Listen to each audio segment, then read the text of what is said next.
I do think Naomi Watts is a credible Best Actress contender. It could be. It could be. But I want to say something about the movie right now. The movie, we talked about a couple of years ago, the tsunami scene in Hereafter was very vivid, and it was. This one really takes the cake. So much so that last night, when you go to sleep, when you fall asleep immediately and you have one of those really intense, vivid dreams, nightmares, I had the tsunami nightmare last night based on this movie. So, wow. That's my endorsement of the movie. It's actually a very good film, a very inspiring film. Naomi Watts is very good, but who else is very good is Ewan McGregor, who I think has really just come into his own, especially since The Ghost Rider. But it's a very good movie, and I do think people should check it out. It works. It's effective. It works. So you and I both like it. Dean doesn't like it so much, right, Dean? No, I don't. For me, the first 15 minutes is pretty vapid. I mean, the setup with the family, you don't really get to know them very much. There's a little scene on the plane, that kind of sets up, kind of maybe a marriage that's rocky, and the kid is a brat, and the other two kids are kind of just, there. And then they arrive at the Thailand hotel, and then they play ping pong, and then the whole thing hits. So you really don't get to know them at all. You don't get invested in their characters, so there's no really. How did you get their marriages rocky, though? Wait a second. I want to go. They were having just a little bit on the plane, just tiny bit, tiny.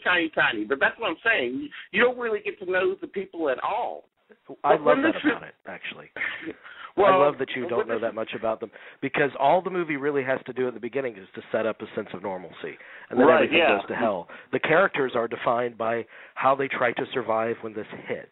These characters are meant to fill in for the universal audience, thinking, how would I respond and survive in this situation? I think the less specific they are, the better it played for me. Let me ask you a question, Jamie. For me, it became kind of like a cheapo horror movie with little jump points, and it was gory sometimes, and lots and lots. And there of is no possible way they could even scratch the surface of the carnage that happened that day, and they don't. I know, but the movie doesn't become. For me, the movie is not about these people. It's about watching these people get beat up for an hour and a half. And that's all it's about.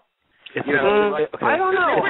I want to bring up the difference between it and something like Poseidon Adventure, which I mentioned in my little comment on Facebook. The difference between it and something like Poseidon Adventure. Now, a lot of people like to shit on the Poseidon Adventure, but I think that's a great movie. I mean, Shelley Winters is a great flotation device. I mean, come on. But that movie had real characters. I know that it has kind of a cheesy screenplay, but it is a real screenplay done by a real screenwriter, Sterling Silliphant, the Oscar winner, and it had something deeper to say about faith, and this movie doesn't have anything to say except, it's a sort of a mawkish tribute to the human spirit or whatever, with a terrible score, but I don't know. I just didn't care for it at all.